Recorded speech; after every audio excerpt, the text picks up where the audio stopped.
Most people hear the word farming and picture tractors, combines, and hundreds of acres. But there's a type of farming where people are generating six figures on less land than most houses have.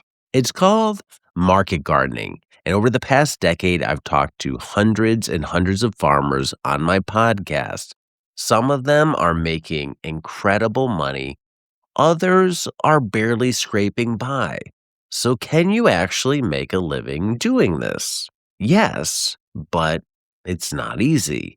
Today, I'm breaking down 7 things that determine which side you land on, success or failure. I'm Diego, Diego. This is Modern Grower, where we talk about building profitable farm businesses, not just farms. Let's get into it. Number 7, what market gardening actually is, because this gets confused constantly.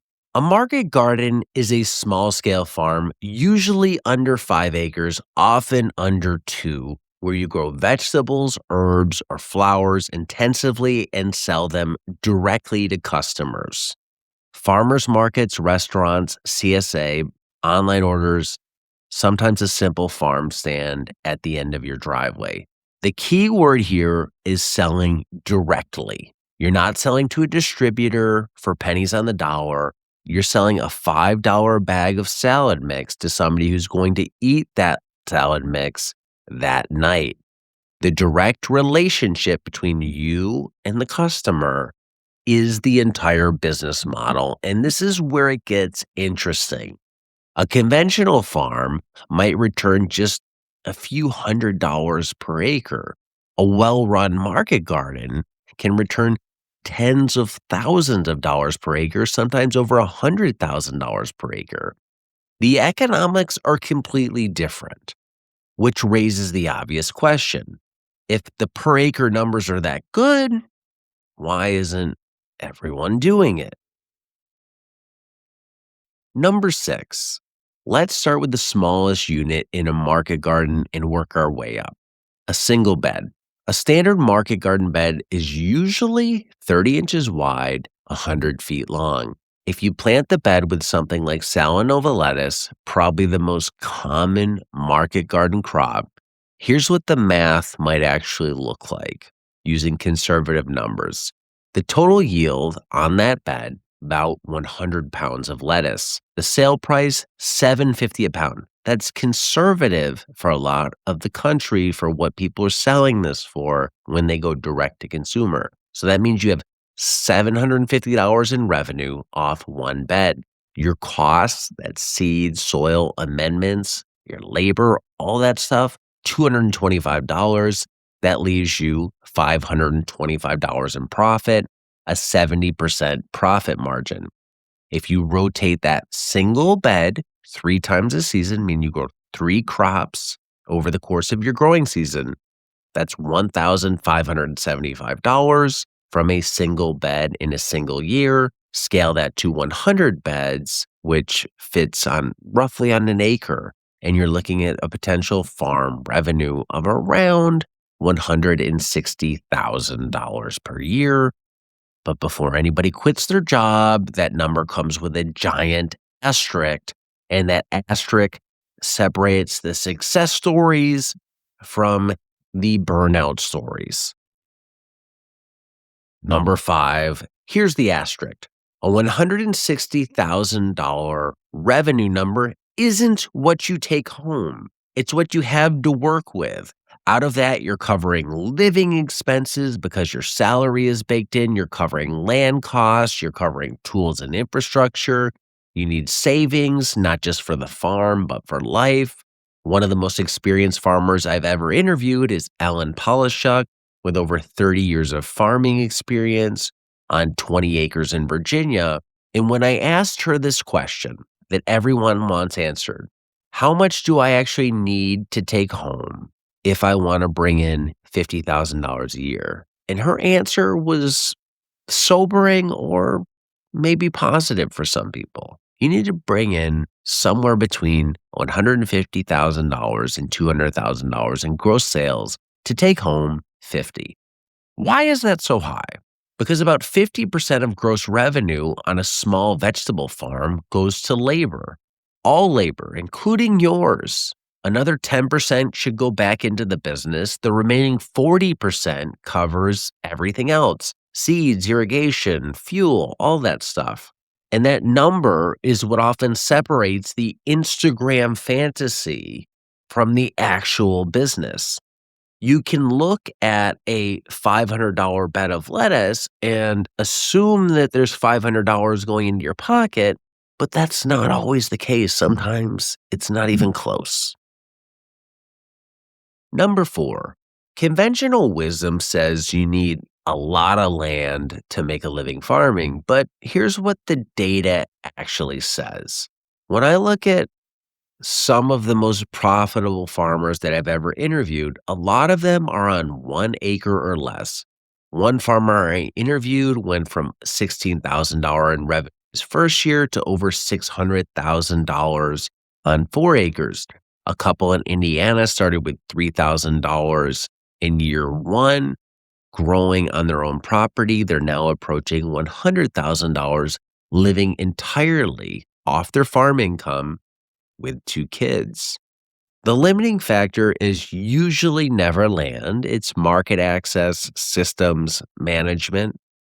So, why does this land myth persist? Because more space feels safer, right? If we have more room, we can grow more. And if we grow more, we can sell more. But usually, selling more isn't always the easy thing. It's sometimes a problem to sell more. Just because you can sell an acre worth of lettuce doesn't mean you can sell 10 acres worth of lettuce. Because more land often means more inputs, more labor, more equipment, and often less profit per square foot. Jumping from 1 acre to 5 can increase your operating costs from $18,000 to $25,000 a year without a proportional jump in revenue, especially in those first few years. So start small, prove the market, and scale. Number three, startup costs. And this might surprise you. One farmer that I know calculated that you can set up a 100-foot caterpillar tunnel plus compost and irrigation and everything you need to start growing for about 3 grand. For under 10,000, you could have a few tunnels, some basic tools, and be in business. That's nothing compared to opening a restaurant, buying a franchise, or starting almost any other physical business. When it comes to market gardening, the barrier to entry is extremely low. Now, can you spend way more than that? Absolutely. You can buy tractors and all sorts of crazy things, but you don't have to. Use secondhand equipment, use cheap equipment, grow into equipment. A lot of the farmers I've talked to say the same thing. Start small, start lean, and let the business fund its own growth. After 10 years of podcasting and hundreds of interviews, I've noticed a pattern from the podcast.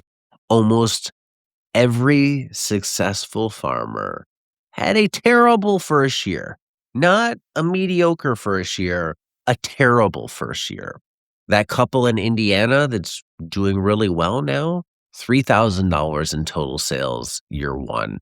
A computer scientist who I interviewed turned farmer, left a 6-figure government job to farm, $15,000 in her first growing season. A chef making 80 grand, goes to farming, makes $6,000 his first year. This pattern shows up on almost every successful farm story, and I think it's why a lot of people tap out. They see what the successful farmers are doing, and they might be in year 5, 6, 10, and they want their year one to be like somebody else's year 10. And they can't endure the pain or reality of an actual year one to get to year 10. Year one is practice. Your yields probably will be a third of what you'll get later on. You'll make mistakes that a lot of people just aren't talking about when they write books or sell courses or on Instagram.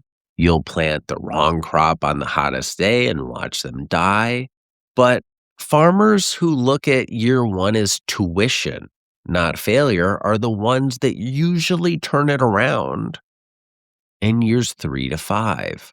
That couple that made 3 grand their first year, they're now approaching 6 figures. The computer scientist, she's built a thriving operation. The chef, he's hitting $2,100 a week in sales. If you quit after year one, you quit before the business has even started. You're quitting so early in the race. And I get it's hard. That's one reason a lot of people don't do this. The barrier to entry is low, but once you're in, the work is extremely tough and not everybody's cut out to do it. That's just the reality. But if you survive year one and you survive it smartly, meaning you take notes, you learn, you adapt, you adjust, you have a pretty good chance of making it to year 3 and then year 5 and then year 10. Number one, let's do the business breakdown. If you're starting a farm from scratch and you're going to have under $10,000 to invest, you're going to farm part time on a quarter acre while keeping your day job. A realistic revenue target, sales target for that first year is $10,000 to $20,000. That's gross sales. That's not profit. That's not what you're putting in your bank. That's total gross sales before expenses. That's not life-changing money, but it's enough to prove the model, to pay back some startup costs, to reinvest, to learn what your customers want, to learn how to grow, to get market feedback, to do all the things you need to do to try and scale it. If you keep going through all that hardship by year 3, you might be able to dial your things in and get somewhere in that $50,000 to $75,000 gross range. On a quarter acre, it's doable. There are people doing it. I've talked to them, listened to them on the podcast. Farm small, farm smart. And an experienced farmer on 1 to 2 acres with 5 years of experience, hundreds of $1,000s in gross sales. Totally possible.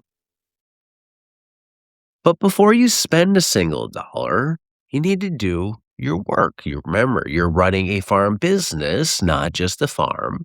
So you need to do market research. Go to every farmer's market within 30 minutes of where you'd farm. Talk to vendors, see what's selling, see what's missing. What do the prices look like? Is anybody paying premium for the crops that I said you should grow? If not, you can't grow them. If nobody is paying premium prices in your area, then the best growing skills won't save you.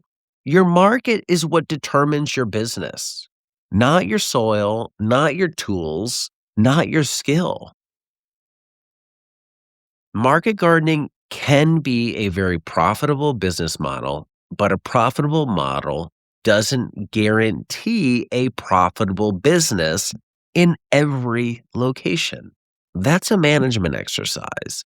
Subway franchises are inherently profitable, and yet Subway still close every day. Their peak had 27,000. Now I think they have 20,000. They've closed a lot of stores. A lot of people who start farming don't make it. Is it the model that doesn't work? No. It's they couldn't make it work in their location. If you grow the right crops at the right yield, at the right price, you will be profitable if you can sell enough. So the question isn't whether the model works.